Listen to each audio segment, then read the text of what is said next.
இந்த யூனிவர்ஸில் உள்ள ஒவ்வொரு துகளுக்கும் ஒவ்வொரு பொருளுக்கும் பிறப்பு அப்படின்னு சொல்லிட்டு ஒன்று இருந்துச்சுன்னா இறப்பு அப்படின்னு ஒன்று இருக்கும். ஸோ அதுபடி பார்க்கும்போது இந்த யூனிவர்ஸில் உள்ள பலாயிரம் கோடிக்கணக்கான நட்சத்திரங்கள் எல்லாத்துக்குமே பார்த்தீங்க அப்படின்னா பிறப்பு இறப்பு அப்படின்னு சொல்லிட்டு ஒன்று உண்டு. ஆனால் அவங்க இறந்ததுக்கு அப்புறமாவும் பல வருஷங்கள் பார்த்தீங்க அப்படின்னா ஸ்பேஸ்லேயே இருப்பாங்க. அவங்களோட எனர்ஜி மட்டும்தான் இந்த யூனிவர்ஸ்லேருந்து ஃபேட் ஆகிட்டே இருக்கும். இந்த யூனிவர்ஸில் உள்ள பலாயிரம் கோடிக்கணக்கான நட்சத்திரங்களில் நமக்கு ரொம்பவே ஸ்பெஷலான நம்மளோட காடான சூரியன் எப்படி இருந்துச்சு, எப்படி இருந்துட்டு இருக்கு, எப்படி இருக்க போகுது அப்படிங்கிறத பற்றி பார்க்க போகிறோம். வாங்க வீடியோக்குள்ளே போகலாம். நான் வேற யாரும் இல்லை, I'm just a failed star.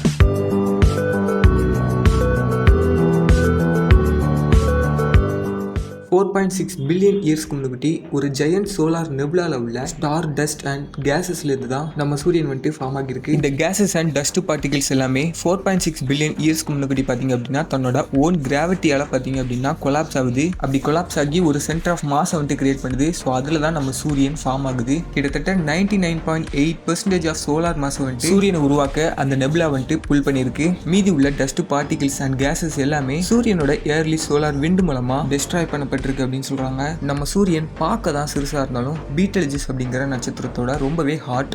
அதோட டெம்பரேச்சர் பார்த்தீங்க அப்படின்னா பீட்டல்ஜிஸோட அதிகம். ஆரம்ப கட்ட காலத்துல நம்ம சூரியனுக்கு சனிக்கோள் மாதிரி ரிங்ஸ்லாம் இருந்திருக்கு. பட் அது காலப்போக்கில் கொஞ்சம் கொஞ்சமா மறைஞ்சு இப்பவும் பார்த்தீங்க அப்படின்னா ரிங்ஸ்லாம் இருக்கு அப்படின்னு சொல்றாங்க. பட் எல்லாமே டஸ்ட் அண்ட் கேஸ் பார்ட்டிகளா வந்துட்டு சூரியனை சுத்தி வருது அப்படின்னு சொல்றாங்க. இப்போ பிரசன்ட்ல நம்ம சூரியன் பார்த்தீங்க அப்படின்னா அதோட ஹாஃப் ஆஃப் த ஏஜ் வந்துட்டு கடந்துட்டு அப்படின்னு சொல்றாங்க. கடந்துட்டு அப்படின்னு சொல்றதோட பாதி ஏஜ் கிட்ட வந்துட்டு அப்படின்னு சொல்லலாம். சூரியன் எலக்ட்ரிக்கலி சார்ஜ்டு கேஸஸான பிளாஸ்மா அப்படிங்கிறதால உருவாகி இருக்கு அப்படின்னு சொல்றாங்க. இந்த பிளாஸ்மா சன்னோட டிஃப்ரெண்ட் பார்ட்ல டிஃப்ரெண்ட் ஸ்பீட்ல வந்துட்டு சுற்றுதுன்னு சொல்றாங்க. ஸோ இந்த ரீசனால சூரியனோட ஒரு நாள் அப்படிங்கிறத மெஷர் பண்றது ரொம்பவே காம்ப்ளிகேட்டடா இருக்கு அப்படின்னு சொல்றாங்க. பட் இருந்தும் கால்குலேட் பண்ணி பார்த்ததுல 25 எர்த் டேஸ் வந்துட்டு எடுத்துக்கிறது ஒரு தடவை சன் சுத்துறதுக்கு. சூரியனோட ஒன் ரொட்டேஷனை axis and poles point of வியூல வந்துட்டு பார்க்கும்போது 36 எர்த் டேஸ் வந்துட்டு எடுத்துக்கணும்னு சொல்றாங்க. சரி, நம்ம சூரியன் வந்துட்டு எப்படி பிறந்துட்டுன்னு பார்த்தோம். இப்போ சூரியன்ல என்ன நடக்குதுன்னு சொல்லிட்டு பார்க்கலாம். சூரியன்ல நிறைய ஹைட்ரஜன் அண்ட் ஹீலியம் பார்ட்டிகல்ஸ் வந்துட்டு இருக்குது. ஸோ எனர்ஜியை வெளிப்படுத்துறதுக்காக நம்ம சூரியன் பார்த்தீங்கன்னா நியூக்ளியர் ஃபியூசன் ரியாக்ஷனுக்குள்ள வந்து போகுது. ஸோ அப்படி போகும்போது ஹைட்ரஜன் அண்ட் ஹைட்ரஜன் ஆட்டம் பார்த்தீங்க அப்படின்னா ஒன்னா சேர்ந்து ஹீலியம் ஆட்டம் வந்து ஃபார்ம் பண்ணுது. ஸோ இந்த நியூக்ளியர் ஃபியூசன் ரியாக்ஷன் மூலமா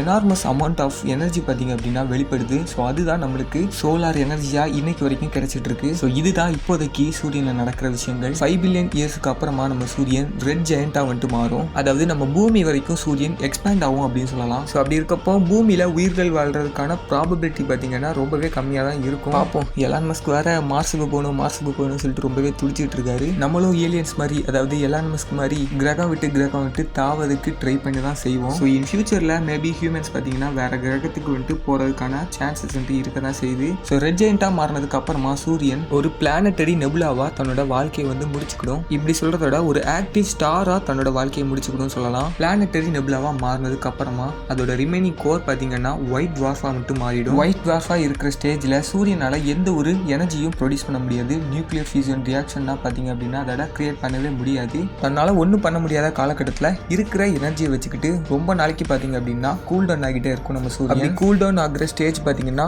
மேபி பல பில்லியன்ஸ் ஆர் ட்ரில்லியன் இயர்ஸ் வந்துட்டு ஆகலாம்னு சொல்கிறாங்க. ஸோ ட்ரில்லியன்ஸ் ஆஃப் இயர்ஸ்க்கு அப்புறமா நம்ம சூரியன் ஒரு பிளாக் டுவார்ஃபா மாறும்னு சொல்கிறாங்க. பிளாக் டுவார்ஃப்னா ஒன்றுமே இல்லாத இறந்த நட்சத்திரம் மாதிரி சொல்லலாம். இதுதான் ஒரு நட்சத்திரத்தோட உண்மையான இறப்பு அப்படின்னு சொல்லலாம். பட் இப்போதைக்கு பிரசன்ட் டைம்ல இந்த யூனிவர்ஸ்ல எந்த ஒரு பிளாக் டுவார்ஃபும் எக்ஸிஸ்ட் ஆகியிருக்காது அப்படின்னு சொல்றாங்க. பிகாஸ் ஒயிட் டுவார்ஃப்லேருந்து பிளாக் டுவார்ஃபா கூல் டவுன் ஆகிறதுக்கு அதுக்கு வந்துட்டு ட்ரில்லியன்ஸ் ஆஃப் இயர்ஸ் வந்துட்டு எடுத்துக்கணும்னு சொல்றாங்க. ஸோ நம்மளோட யூனிவர்ஸோட ஏஜை கம்பேர் பண்ணும்போது ட்ரில்லியன்ஸ் ஆஃப் இயர்ஸ் அப்படிங்கிறது ரொம்பவே அதிகம். ஸோ அதனால தான் பிளாக் டுவார்ஃப் வந்துட்டு எக்ஸிஸ்ட் ஆகியிருக்காதுன்னு சொல்றாங்க. ஸோ இப்படிதான் நம்ம சூரியன் பார்த்தீங்கன்னா தன்னோட வாழ்க்கையை வந்துட்டு முடிச்சுக்கிடும். ஸோ இதுதான் நம்ம சூரியனோட உண்மையான வாழ்க்கை வரலாறு அப்படின்னு சொல்லலாம். ஸோ ஸ்டில் நீங்க வீடியோ பார்த்துட்டு இருக்கீங்க அப்படின்னா கண்டிப்பா இந்த வீடியோ வந்துட்டு ஒருத்தவங்களுக்கு ஷேர் பண்ணுங்க. அவங்களும் சூரியனோட வாழ்க்கை வரலாறு வந்துட்டு தெரிஞ்சுக்கிட்டோம். ஸோ இந்த மாதிரி நிறைய ஸ்பேஸ் ரிலேட்டட் வீடியோஸ்க்கு வந்துட்டு என்ன ஃபாலோ பண்ணிக்கோங்க. கண்டிப்பாக உங்களை டிசப்பாயிண்ட் பண்ணவே மாட்டேன். ஸோ நெக்ஸ்ட் வீடியோவில் பார்க்கலாம். பை.